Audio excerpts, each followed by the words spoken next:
India's number 1 varicose veins hospitals ఐబీసీను సంప్రదించండి. మీ నొప్పి లేని ప్రయాణాన్ని ప్రారంభించండి. నమస్కారం గురువుగారు. శ్రీమాత్రే నమః. గురుగారు, ఇప్పుడు ఎవరన్నా ఒక ఇంట్లోకి వెళ్ళినప్పుడు ఆ ఇంట్లో కాస్త పరిస్థితులు ఏమీ బాగాలేదంటే ఏదో వాస్తు దోషం ఉంది అని చెప్పేసి అనుకుంటూ ఉంటారు. అది ఒకటి. ఇంకొంతమంది వాస్తు పరంగా అన్ని చూసి కట్టుకున్నా కూడా ఏదో ఇబ్బంది పెడుతుందని చెప్పేసి ఒకళ్ళు అంటారు. అంటే మనం ఇంట్లో ఏదేది ఎక్కడెక్కడ పెట్టాము అది పెట్టాల్సిన చోట పెట్టకుండా ఉండడం వల్ల కూడా వాస్తు దోషాలు ఏర్పడే అవకాశాలు ఉంటాయంటారా? శ్రీ గురుభ్యో నమః. శ్రీమాత్రే నమః. వాస్తు అంటే వస్తు లక్షణం. వాస్తవంగా చెప్పాలంటే మనిషి అన్న ప్రతి ఒక్కడికి ఏంటంటే ప్రతి ఒక్క మనిషి వాస్తు పండితుడు. బాగా గుర్తుపెట్టుకోండి, ఇది అర్థమవుతుంది. ఇప్పుడు ఉదాహరణకి ఎవరైనా సంగీతంలో పాట పాడుతున్నారు, మీకు సంగీతం రాదు కానీ వాళ్ళు సంగీతంలో అపశృతిలో పాడుతున్నారు. మీకు సంగీతం రాకపోయినా మీరు పసిగడతారా? పసిగట్టరా? తెలుస్తుంది. పక్కన పసిగడతారు. వీడవాడరా ఈ కుండ్రేగలు పడుతున్నాడు అంట. మెమొరీ అనేది చాలా గొప్పది. సో వస్తు లక్షణం అంటే అర్థం ఏంటంటే ప్రతిదీ వస్తు లక్షణం. ఇప్పుడు ఒక మనిషి మనం వెళ్తా ఉంటే వాడికి ఏదైనా అంగవైకల్యం ఉంటే మనం చూడగానే మనకు తెలిసిపోతుంది. వీడేదో సరిగ్గా లేడరా, ఈ ముఖం ఏదో కళ్ళు పెద్దగా ఉన్నాయనుకోండి, ఏదో బాగాలేదు అని అర్థం. అన్ని బాగున్న వాళ్ళు మాత్రమే వాళ్ళు అందంగా ఉన్నారు అని అంటాం. లేకపోతే చాలా మందిని మనం అందంగా ఉన్నామని ఒప్పుకోం మనం. అవునా కాదు? అవునండి. ఇది దీనికి ఎక్స్పీరియన్స్ అక్కర్లా, జనరల్ గా అందరికి తెలుస్తుంది. అవును. అంటే ఒక వస్తువు ఈ పరిణామంలో ఇది ఇట్లా ఉండాలి, అది అట్లా ఉంటేనే అది దానికి ఒక విశిష్టత.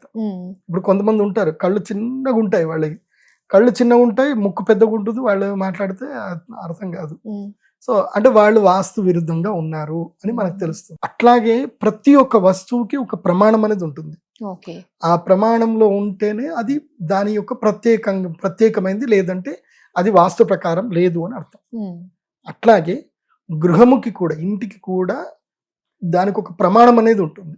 ప్రతి ఒక్క చోటు ఆ ఇంటి యజమాని యొక్క జన్మ నక్షత్రము, ఆ ఇంటి యజమానికి సంబంధించిన లక్షణాన్ని బట్టి అతను ఏ ఇంట్లో ఉండాలి అనేది నిర్ణయించబడుతుంది. ఉదాహరణకి జాతకంలో రాజయోగం ఉంది, నువ్వెక్కడో చిన్న ఇంట్లో ఉంటున్నావు, నీ జాతకం ఆ ఇంట్లో ఉండనివ్వదు, నేను బయటికి వెళ్ళగొట్టేస్తుంది.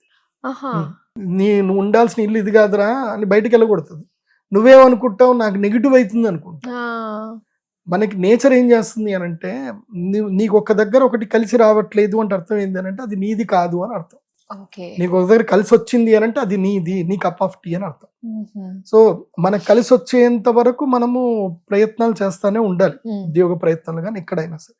అందుకే జాతకం చూయించుకున్న తర్వాత నేను ఎలాంటి ఇల్లు కట్టుకోవాలి, తూర్పు ఫేసా, పడమట ఫేసా, ఉత్తరమా, దక్షిణమా, నాకు ఏ ఫేస్ బాగా కలిసి వస్తుంది, నేను 2 BHKలో ఉండాలా, 3 BHKలో ఉండాలా, అపార్ట్మెంట్లో ఉండాలా, ఫ్లాట్లో ఉండాలి, లేదంటే ఇండిపెండెంట్ హౌస్ కట్టుకోవాలి, లేదంటే నేను వ్యవసాయ భూమిలో ఉంటే మంచిదా, నేను ఎక్కడుంటే మంచిది, నేను పల్లెటూరులో ఉంటే మంచిదా, లేదంటే సిటీలో ఉంటే మంచిదా, ఇవన్నీ కూడా తెలుసుకోవాలి. ప్రతి ఒక్కటి జాతక ప్రకారం ఇవన్నీ ఫస్ట్ తెలుసుకోవాలి.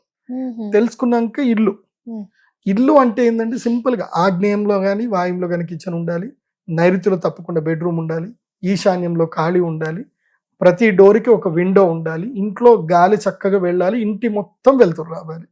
ఇదే ఆ వాస్తులో ఉండే బేసిక్ ప్రిన్సిపల్స్. అండ్ ఇంట్లో కీచు శబ్దాలు వినపడకూడదు, ఇంట్లో ఎప్పుడు ఎవడు గొడవలు పెట్టుకోకూడదు, ఇంట్లో రక్తం పడకూడదు, ఇంట్లో ఒకవేళ రక్తం పడ్డా పసుపు వేయాలి, ఆ ప్లేస్ లో పసుపు వేయాలి, ఇంట్లో నిమ్మకాయ కొయ్యాలి, తర్వాత ప్రతి అమావాస్యకి ఇంట్లో గుమ్మడికాయ చోటి మనం దిష్టి తీసి పక్కన పెట్టేయాలి, ఇంటికి గుమ్మడికాయ కట్టుకోవాలి, ఇంట్లో ఏవి ముళ్ళ చెట్లు పెంచకూడదు, ఇంట్లో ఏవైనా సరే తుమ్మెదలు కానీ లేదంటే తేనెటీగలు కానీ, తర్వాత ఇంట్లోకి తేనెటీగలు ప్రవేశించిన, ఇంట్లో తేనె తొట్టు కట్టినా అది అరిష్టము. ఇట్లా ఇంట్లోకి ఉడత వచ్చినా లేదంటే ముంగీస వచ్చినా, ఇంట్లోకి కాకి దూరిన అరిష్టము, గబ్బిలం దూరిన అరిష్టము. కాబట్టి ఆ ఇల్లు ఒక వారం రోజుల నుంచి వదిలేయాలి, ఇంట్లో ఉదక శాంతులు చేయించుకోవాలి. ఇలా అన్ని గృహ లక్షణాలు చాలా ఉంటాయి వాస్తుకు సంబంధించి. కానీ నేను నా రీసెర్చ్ లో నేను ఈ వాస్తు అని వెంటబడి నాకు చాలా మంది ఇల్లు వాస్తులు చూస్తా కదా, చూసి నాకు ఒకటి అర్థమైపోయింది ఏంటంటే, పోంగానే ఇప్పుడు నేను వెళ్ళేసరికి ఇది బాగా లేదు అని చెప్దాం అంటేనేమో వాడి ఆర్థిక పరిస్థితి బాగా ఉండదు. నువ్వు ఇది కూల్ చేసిన వాడు కట్టు అంటే, అయ్యగారిని ఎందుకు పిలిపించుకున్నాం రా బాబు, ఈయనకి ఇచ్చేదేమో 10,000 రూపాయలు, ఈయన వచ్చినందుకేమో ఈయన నాకు 5 లక్షలు టోకరా పెట్టాడు. ఇప్పుడు అదొక డౌట్ ఉంటుంది, ఇది మార్చకపోతే ఇంకా అంతే ఇంకా అన్న డౌట్ ఉంటుంది. సో ఏందబ్బా ఈ పరిష్కారం ఏం చేయాలి అని చెప్పి ఆలోచించి నేను ఒక ఫార్ములా కనుక్కున్నా. ఉమ్. దానికి ఏంటంటే వాస్తు సంవర్ధన యంత్రం అని ఒకటి ఉంటుంది. ఓహో. ఈ ఫార్ములా కనుక్కొని ఆ ఒక యంత్రం ప్రిపేర్ చేశా. ఉమ్. ఆ యంత్రము ఇంట్లో ఈశాన్యం మూలలో కానీ దేవుడి గదిలో కానీ ప్రధాన ద్వారం మీద కానీ పెట్టేసుకున్నాం అనుకోండి, ఉమ్. ఇంట్లో ఎంత పెద్ద వాస్తు దోషం ఉన్నా ఉమ్. ఇబ్బంది ఏమి ఉండదు. అది అన్నిటిని కూడా బ్యాలెన్స్ చేసేస్తుంది అది. ఉమ్. కానీ కొన్ని ప్రధానమైన తప్పులు మాత్రం చేయకూడదు ఇంట్లో. ఉమ్. అవి ఏవో చెప్తాను, ఇవి జాగ్రత్తగా ఇవి నోట్ చేసుకోండి. వాస్తువులో ప్రధానమైన తప్పులు ఇవి. ఉమ్. ఇవి ఎంత పెద్ద పండితులైనా ఎవరైనా సరే, నేను బాగా చదివాను కాబట్టి నేను చెప్తున్నాను.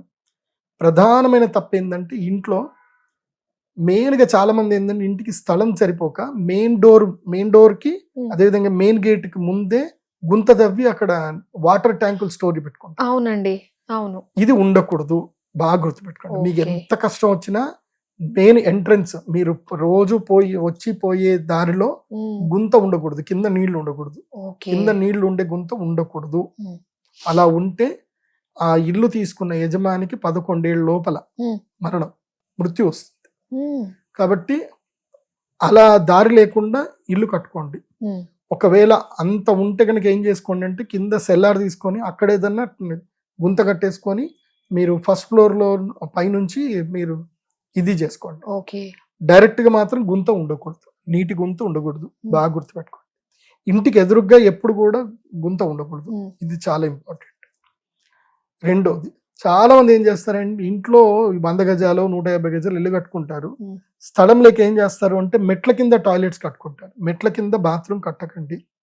ఓకే. మెట్ల కింద బాత్రూమ్ కట్టుకుంటే ఇంటి యజమాని అర్ధాయుషుతోటే పోతాడు. అట్లాగే ఇంట్లో ఎప్పుడు కూడా సుఖం ఉండదు, ఆనందం ఉండదు, ఏదో గొడవలు అవుతానే ఉంటాయి.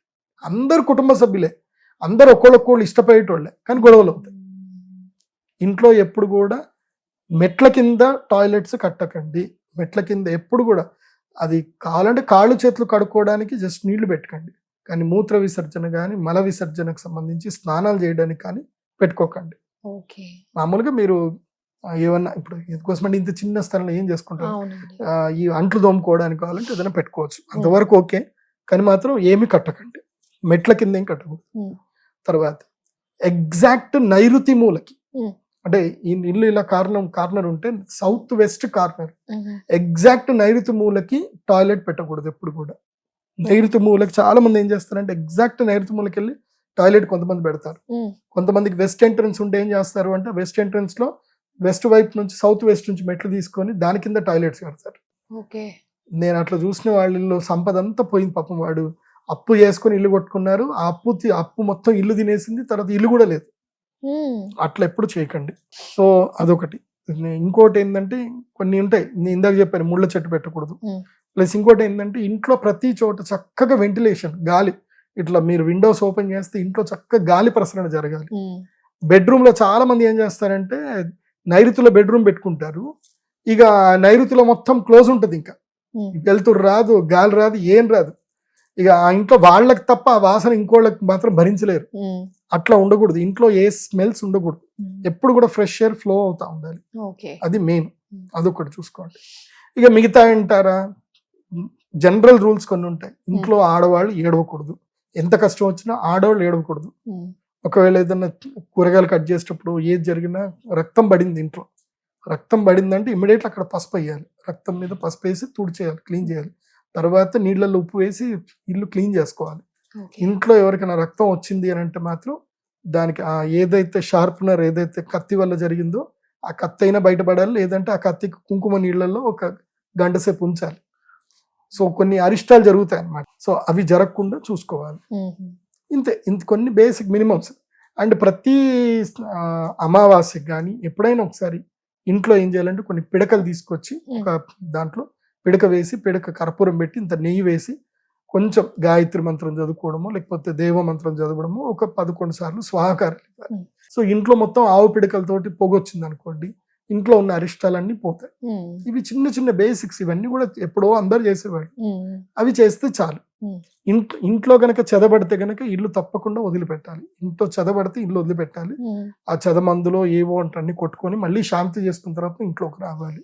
ఓకే. ఇలాంటి కొన్ని నియమాలు ఉంటాయి. వాస్తులో బేసిక్స్ ఇవి, అంతకుమించి ఇంకేం ఉండదు. ఉమ్. తర్వాత దక్షిణమే తూర్పుకి దక్షిణానికి పడమరికి తల చేసి పడుకోవచ్చు కానీ ఉత్తరానికి తల చేసి పడుకోకూడదు. ఇలా కొన్ని చిన్న చిన్నవి ఉంటాయి.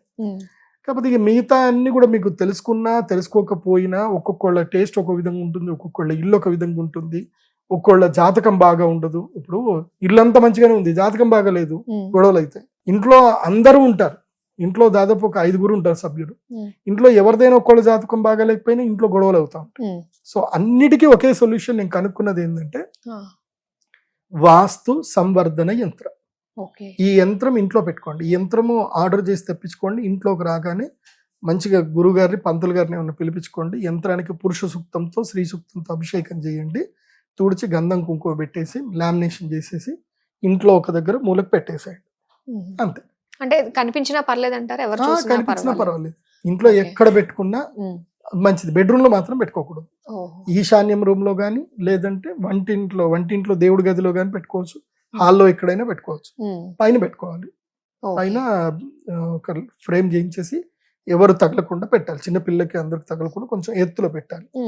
ఎత్తులో పెట్టి రోజు ఎట్లాగో ఇంట్లో మనం పూజ చేసుకుంటూ ఉంటాం. ఇంట్లో అగరబత్తి అంతా చూపిస్తాం. కొంచెం ఆ యంత్రానికి అగరబత్తి చూపించేసి దండం పెట్టుకుని మనం ఇప్పుడు బయటకు వెళ్ళేటప్పుడు యంత్రానికి దండం పెట్టుకుని పోతే సరిపోతుంది.